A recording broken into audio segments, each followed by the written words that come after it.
അറിയാതെ എന്നെ സ്നേഹിക്കുന്ന ഒരാള്. അത്ഭുതം, എനിക്കത് അത്ഭുതമായിട്ട് തോന്നിട്ടോ. ഈ മുഖം കാണുമ്പോ എനിക്കാകെ തരിച്ചു വരിക. ഞാൻ കാണാതെ എന്നെ കാണാറുണ്ടായിരുന്നു പോലും. എങ്ങും വിളിച്ചോണ്ട് പോവല്ലേ. എന്നെ ഭയങ്കര ഇഷ്ടമാണ് പോലും. ഈശ്വരാ, പാവത്തുങ്ങൾക്ക് ഇങ്ങനെ സൗന്ദര്യം തരല്ലേ. എന്നോടൊന്ന് കാണാൻ പറ്റുമോ എന്ന് ചോദിച്ചിട്ടുണ്ടായിരുന്നു. അവളോട് അങ്ങനെ ഒരു ആഗ്രഹം ഉണ്ടായിരുന്നെങ്കിൽ ഞങ്ങളോട് പറയായിരുന്നില്ലേ. അവൾ എന്റെ മുറിയിൽ കയറി ഞാൻ ചീത്ത പറഞ്ഞ് ഓടിക്കായിരുന്നു. അപ്പൊ ഞാൻ വിചാരിച്ചു കണ്ണന്റെ അടുത്ത് നിന്ന് പ്രാർത്ഥിച്ചിട്ട് പോവാന്ന്.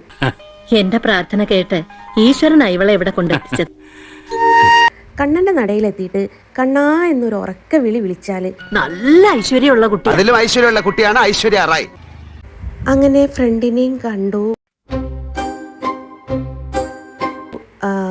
തിരിച്ച് ഞങ്ങള് പോരും കേട്ടോ.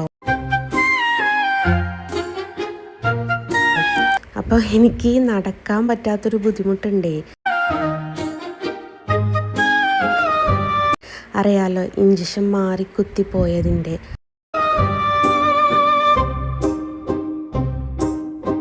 അതുകൊണ്ട് ഞാൻ കാണാൻ ആഗ്രഹിച്ച ആ വ്യക്തിയുടെ കൈയാണ് ഇന്നെനിക്ക് താങ്ങായിട്ട് കിട്ടിയത്.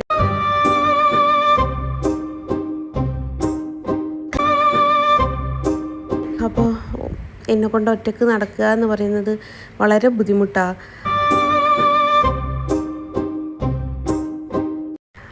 അങ്ങനെ ആള് എനിക്ക് കൈ തന്നതാ. അങ്ങനെ ഞാൻ കാണാൻ വന്ന ആള് ക്യാമറയുടെ മുമ്പിലേക്ക് വരുന്നോണ്ടൊന്നുമല്ല, നിങ്ങളൊക്കെ ഇടുന്ന നല്ല നല്ല കമന്റുകൾ പേടിച്ച്